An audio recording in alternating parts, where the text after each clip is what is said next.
TET pass 2022-23 যাদেরকে এই কথাটা শুনতে হয়, কী কথা যে প্রাইমারি চাকরির আশা ছেড়ে দাও, প্রাইমারি চাকরি আর কোনোদিনও হবে না, তারা ভিডিওটা অবশ্যই শেষ পর্যন্ত দেখবেন। দেখুন, দেখলে শেষ পর্যন্ত দেখবেন, না হলে দেখার দরকার নেই, কারণ না হলে আপনি বুঝতে পারবেন না যে আমি কী বলতে চাইলাম। তাই প্রাইমারি টেট পাস 2022-23 যারা রয়েছেন, অবশ্যই ভিডিওটা শেষ পর্যন্ত দেখবেন। দেখুন, দেখলে আপনাদের এতটুকু হলেও কাজে লাগবে। আসলে এটা একটা মোটিভেশনাল ভিডিও, এবং আমি সমস্ত বিস্তারিতভাবেই বলবো বিষয়টা নিয়ে, যে প্রাইমারি চাকরি তাহলে সত্যিকার হবে না, আশা আমরা ছেড়ে দেবো সত্যি 22-23 টেট পাস যারা রয়েছেন। তো তারা অবশ্যই শেষ পর্যন্ত দেখবেন, আর না হলে দেখবেন না। ইউটিউবে অনেক ভিডিও আছে, সেগুলো দেখুন। আর প্রাইমারি টেট পাস 2022-23 ব্যতীত অন্য যে কেউ হন যারা ডিএলএড করেননি, টেট পাস করেননি, ওনারা দেখবেন না, ওনাদের কাছে এটা হাস্যকর ভিডিও মনে হবে, একটা গুরুত্বহীন ভিডিও মনে হবে, আমি বেকার কথা বলছি এগুলো মনে হবে। ঠিক আছে। আর একটা কথা, যারা 22-23 টেট পাস রয়েছেন, তারা হয়তো এর বলতে পারেন যে এই নিয়ে আমি অনেক হয়তো ভিডিও করেছি, অনেক মানে 3-4টে ভিডিও করেছি, সত্যি করেছি, তাও কেন করার দরকার পড়ছে। দেখুন, এটা মোটিভেশনের মতো কতটা, এই কথাগুলো তো বারবার শুনতে হয় যে প্রাইমারি চাকরি আর হবে না, আশা ছেড়ে দাও। তাহলে আমরা এত কষ্ট করে ডিএলএড করলাম, সেটা সত্যি বেকার? টেট পাস করলাম এত কষ্ট করে, তার জন্যই এই ভিডিওটা করা। আর এবং যেমন ধরুন, আমরা প্রতিদিন খাবার খাই, পুষ্টিকর খাবার, এমন তো নয় যে আজকে খাবার খেলাম পুষ্টিকর, 5 দিন খেলাম না, এরকম কী হবে? প্রতিদিনই খেতে হবে, কারণ প্রতিদিন সুস্থ থাকার জন্য। আপনারা আমার গলাটা শুনলে বুঝতে পারবেন, যারা নিয়মিত আমার ভিডিও দেখেন, গলাটা সামান্য ধরে রয়েছে।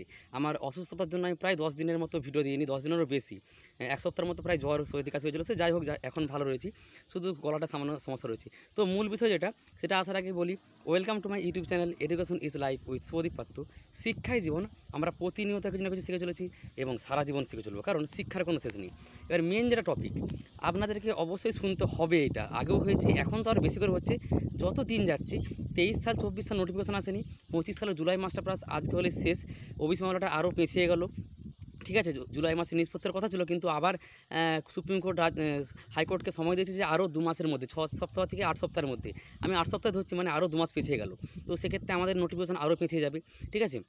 এবং 23-এর রেজাল্ট দেওয়াটাও হয়তো পেছিয়ে যেতে পারে, পেছিয়ে এমন নয় যে আগস্ট মাসে আসবে না বা সেপ্টেম্বরে আসবে না, চলে আসতেও পারে, আর পেছিয়ে যেতেও পারে, যেহেতু এই একদম ফাইনাল যে ওবিসি মামলার যেটা রায় বা আরও যে সিদ্ধান্ত নেওয়া হবে, সেটা আরও পেছিয়ে গেল। সুপ্রিম কোর্ট হাইকোর্টকে বলেছে 2 মাসের মধ্যে নিষ্পত্তি করতে। তো সেটা একটা আলাদা ব্যাপার, যেহেতু ওবিসি মামলাটি আমাদের একটা বাধার দিক ছিল, ওর জন্য নোটিফিকেশন আসছিল না। এবং যত দিন যাবে এরকম আরও জটিলতা হবে, তত কিন্তু এবারে লোক আরও বলবে যে প্রাইমারির চাকরি আর হবে না ভাই, প্রাইমারির চাকরি আসা ছেড়ে দাও, বেকার ডিএড করেছিলে, বেকার টেট পাস করেছো। কিন্তু আমি আপনাদেরকে বলবো, কেউ কারোর কথা একদম কান দেবেন না, বিশেষ করে যারা ডিএড করেনি, টেট পাস করেনি, সমালোচক ব্যক্তি, ওনাদের কথা একদম কান দিতে যাবেন না, কারণ এটা এক প্রকারের ট্র্যাপ বলতে পারি, মানে একটা বাধা দেওয়ার চেষ্টা। ধরুন, ওনারা কেউ ডিএলএড করেনি, টেট পাস করেনি, তাহলে ডিএলএড এবং টেট পাসের মর্ম কি ওরা বুঝবে? কখনোই বুঝবে না।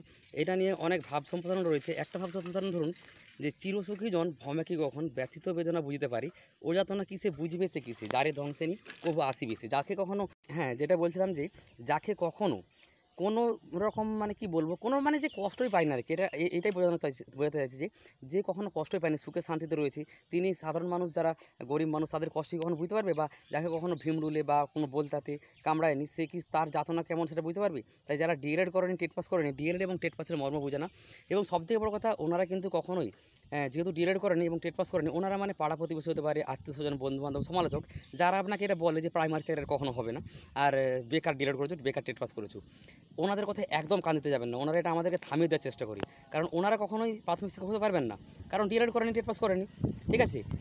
কিন্তু আমরা ডিএলএড করে আছি, টেট পাস করে আছি, এই মুহূর্তে আমরা হয়তো চাকরি হচ্ছে না, ঠিক আছে, হ্যাঁ এই মুহূর্তে হয়তো হচ্ছে না, আরও 2 মাস দেরি হবে নোটিফিকেশন আসতে, বা আরও 3 মাস দেরি হবে, 4 মাস দেরি হবে, বা হয়তো আমি ধরে নিচ্ছি 25 সালে আসলো না, 26 সালে নোটিফিকেশন আসলো, ঠিক আছে, ইন্টারভিউর, বা 23-এরও রেজাল্ট দিল, সে যাই হোক, সেটা হবে। কিন্তু আমি কিন্তু বারবার বলছি, আগের ভিডিওতে বলেছি, 26-এর মধ্যে কিন্তু আসবে, যদি 25-এ নাও আসে, ধরে নিচ্ছি সমালোচকদের কথা অনুযায়ী, আমার মতো তো 25-এই আসবে, সেপ্টেম্বর অক্টোবরের মধ্যে বা নভেম্বরের মধ্যে। ঠিক আছে।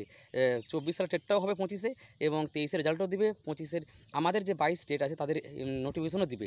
ওই সমস্ত লোকেদের কথা শুনতে যাবেন না, যারা টেট পাস করেনি, ডিএলএড করেনি, ওনারা অন্য কাজ করছে এই মুহূর্তে, বেসরকারি সংস্থায় বা অন্য কিছু করছে। আমরা কিন্তু ওটা করতে পারবো, কারণ ধরুন যারা গ্র্যাজুয়েশন কমপ্লিট করে রয়েছেন, মাস্টার ডিগ্রি করে আছেন, আমরা সব কিছু করতে পারবো ওগুলো।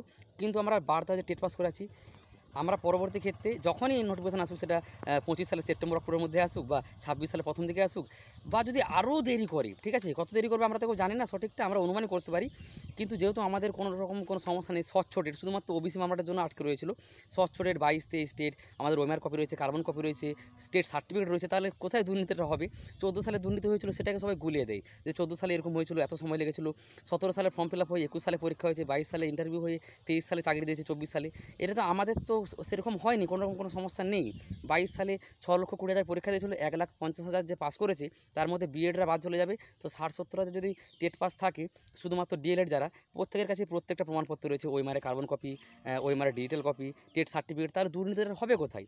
হ্যাঁ, কবে নোটিফিকেশনটা দিবে সেটাই বড় কথা, কিন্তু আমাদের আর কোনো রকম দুর্নীতির কোনো প্রশ্ন নেই। চাকরি হয়ে গেলেও চাকরি বাতিল হওয়ার কোনো প্রশ্ন নেই। ওই জন্যই আমাদেরকে সমালোচক যারা রয়েছে, পাড়া প্রতিবেশী, আত্মীয়স্বজন, বন্ধুবান্ধব, যারা ডিএলএড করেনি, টেট পাস করেনি এবং কোনোদিনও প্রাথমিক শিক্ষক হতে পারবেন না, আমাদেরকে থামিয়ে দেওয়ার চেষ্টা করি। আর কোনোদিনও প্রাইমারি চাকরি হবে না, প্রাইমারি আছে ছেড়ে দে, অন্য কিছু কর। হ্যাঁ, অন্য কিছু যে করতে বলে এই মুহূর্তে, অবশ্যই করা উচিত। আমিও করছি, প্রত্যেকেই করছে। আমি জানি কেউ কি বসে রয়েছে যে 23 সাল 24 নোটিফিকেশন আসেনি বলে বসেই রয়েছে হাঁ করে গালে হাত দিয়ে, যে আমার যখন নোটিফিকেশন আসবে সেটা 25 শেষের দিকে আসুক বা 26-এ আসুক, 27-এ আসুক, যতদিন না আসে আমি কিছু করবো না। এরকম কি কেউ করবেন বা করা উচিত? আমরা প্রত্যেকেই, আপনারা উচ্চ মাধ্যমিক পাস, কেউ গ্র্যাজুয়েশন পাস রয়েছেন, আপনারা ডিএড করেছেন, টেট পাস করেছেন, এত কঠিন পরীক্ষা একটা, ঠিক আছে, যেটাকে লোকে সহজ বলার চেষ্টা করে। যারা ওই লোকে মানে কারা, যারা ডিএড করেনি, টেট পাস যারা করেনি, তারা সহজ বলার চেষ্টা করে। কতটা কঠিন পরীক্ষা, যারা ওই 4,70,000 ফেল করে গেছে 2022 সালে এবং 23 সালে যারা করবে তারাই জানে। আর যারা কখনো ডিএলএডও করেনি, টেট পাসও করেনি, তারাই বলে সহজ পরীক্ষা। তো ওটা আলাদা ব্যাপার। তাই ওনাদের কথায় কখনো কান দেবেন না। এবং আপনাকে যদি এই কথাটা শুনতে হয় প্রাইমারি চাকরি কখনোই হবে না, এটা একদম ভুল। কখনো হবে না, এটা তো একবারেই ভুল। হ্যাঁ, সময় লাগতে পারে, 1 বছর, 2 বছর, 3 বছর লাগতে পারে, কিন্তু কখনোই 14 সালের মতো এবং 17 সালের মতো 5 বছর, 10 বছরও লাগবে না। কারণ আমাদের স্বচ্ছ টেট, প্রত্যেকটা প্রমাণপত্র রয়েছে।